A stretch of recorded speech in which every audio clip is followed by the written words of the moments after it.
अस्सलाम वालेकुम। प्रोग्राम बाबे सुखन नाल ताहिर भट्टी तुहाडी खिदमत हाजिर है। अज का इंतखाब पंजाबी गज़ल है तो इस वास्ते मैं थानू वैलकम नहीं खुश आमदीद भी पंजाबी च ही कीता। नाले एक होर भी कि साडे दोस्त मुदब्बर आसान कायल स्विट्ज़रलैंड तो उन्हां दा क्लासिकल अदब का मुतालिया और उहदी पढ़ंत काफ़ी अच्छी है। तो मैं उन्होंने दरखास्त की कि क्यों ना ये कुछ हूँ मेरा हिस्सा तुम भी हाथ बटाओ।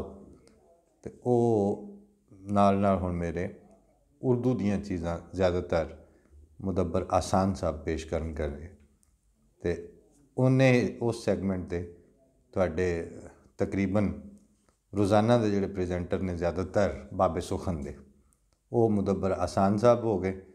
मैं विच कोई पंजाबी कोई उर्दू जदन मैनू भी कोई लभी मैं भी हाज़र होंदा रहांगा। मुलाकात इस प्रोग्राम च भी होंदी रहेगी लेकिन इस प्रोग्राम के तुहाडे मेरा ख्याल है ज़्यादातर तुहाडी मुलाकात मुदब्बर आसान साहब नाल रहा करेगी। अज गज़ल इंतखाब की है जो मोहम्मद अली साहब की पंजाबी गज़ल है। दोस्त जोड़े कुछ जानने वाले ने नाजरीन चों वो उन्होंने एक होर गज़ल है अखां दी रखवाली रख उहदे नाल ज़्यादा हवाले नाल जानते हैं।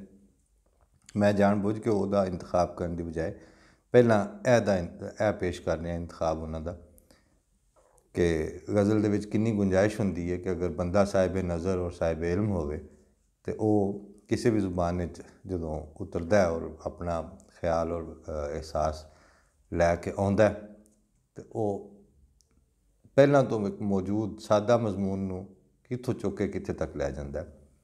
ये एक गीत सी जिहदे ते जिहड़ा पंजाब दा लोक गीत थी चन्ना वे तेरी चाननी तारिया वे तेरी लो। चोई साहब ने मतले च इत्थों ही गल शुरू की कि चन्ना वे तेरी चाननी तारिया वे तेरी लो चन्न पकावे रोटियां ते तारा लवे कंसो।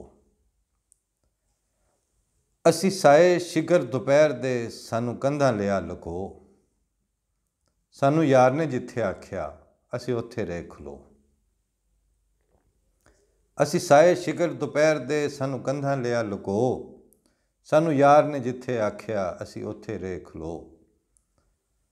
मैं करां ते कली की करां कदे हस पवां कदे रो कदे चरखा उठ के डाह लवां कदे चक्की देवां छो। अज लहरां खावण पैंदियां अज भुखा घुमण घेर तू बेड़ी ठेल मुहाणिया जो रब करे सो हो। अज लहरां खावण पैंदियां अज भुखा घुमण घेर तू बेड़ी ठेल मुहाणिया जो रब करे सो हो। असी हस हस उमर लंघा लई तेनू शक न दिता पैण असी हस हस उमर लंघा लई तेनू शक न दिता पैण जो जख्म सी तेरे हिजर दे ओ तेथों ले लुको। सोचां दे तंबू ताण के असी वेला लिया लंघा सोचां दे तंबू ताण के असी वेला लिया लंघा यादां दे धागे कत के असी हंजू ले परो। यादां दे धागे कत के असी हंजू ले परो ते सबना दे सांझे रांझणा तू जावें केड़े राह तेरा आशिक कुल जहान है तेरे आशिक एक न दो। मैं सूरज अद्धी रात दा मेरे बर्फां चार चफेर मैं सूरज अद्धी रात दा मेरे बर्फां चार चफेर मेरी अग तां अगे बुझ गई मेरा नूर ना मैथों खो। मेरी अग तां अगे बुझ गई मेरा नूर ना मैथों खो। कल तारियां हेठ खड़ो के मैं मुज़तर अद्धी रात जद खिड़की खोली वक़्त दी आई सदियां दी खुशबू। चन्ना वे तेरी चाननी तारिया वे तेरी लो चन्न पकावे रोटियां ते तारा लवे कंसो। अगले प्रोग्राम इंशाअल्लाह फिर मुलाकात होगी तुहाडे नाल। इजाज़त दो ताज़ा इंतखाब लैके फिर हाज़र हो जाएंगे। अस्सलाम वालेकुम।